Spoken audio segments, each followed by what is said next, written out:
Meanwhile, in Iran, the anti-hijab protests have continued over the death of the 22-year-old Mahsa Amini. An Iran-based NGO has reported that security forces, in their bid to try and put down the protests, have ended up killing at least about 50 people. Violence has spread to over 80 towns and cities in Iran, and in the latest, the protesters have clashed with the security forces in some parts of the country.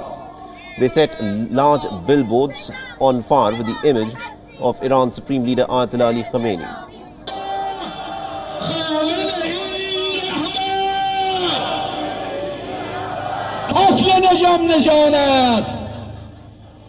And some women protesters also took off their hijabs or the headscarves and burnt them in bonfires.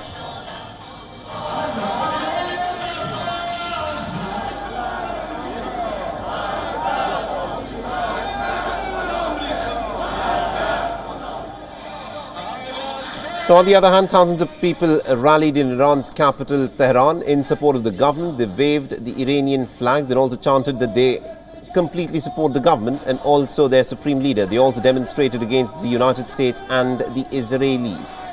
Now, the government claims that the pro-government protests are actually very spontaneous and have not been sponsored by the government at all.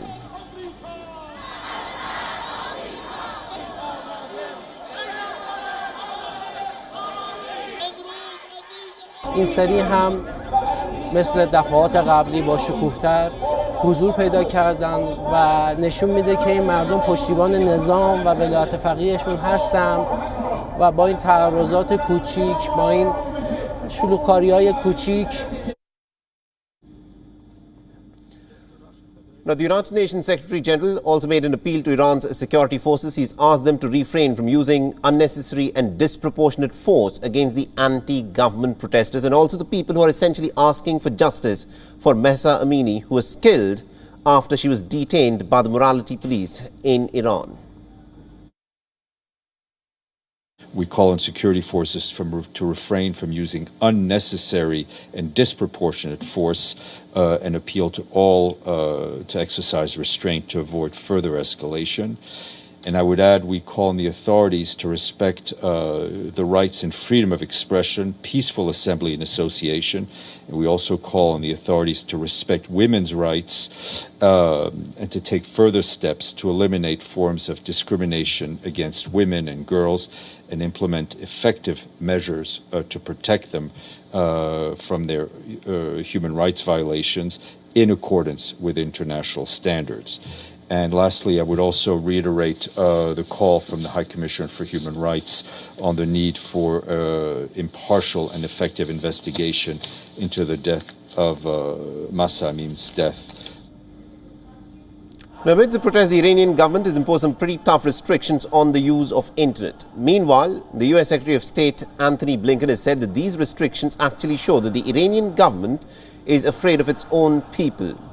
Now, the United States has announced that it will help improve the internet access for people in Iran. Remember, there are restrictions in Iran to access social media sites such as Instagram and WhatsApp, amongst other social media sites that people have been using to communicate, to coordinate these protests. Now, the Americans say that they also want to ease certain export restrictions. And this will mean that the United States will allow technology companies to expand the range of internet services that will be offered for the people in Iran during the course of these protests.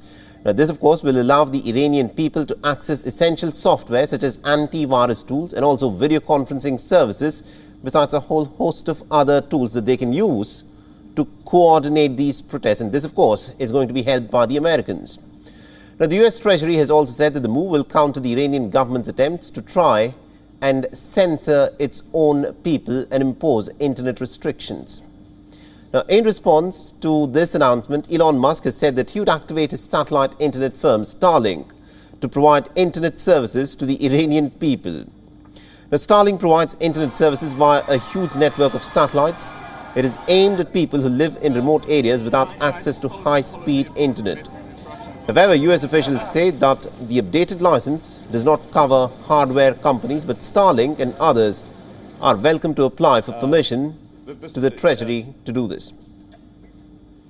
WION is now available in your country. Download the app now and get all the news on the move.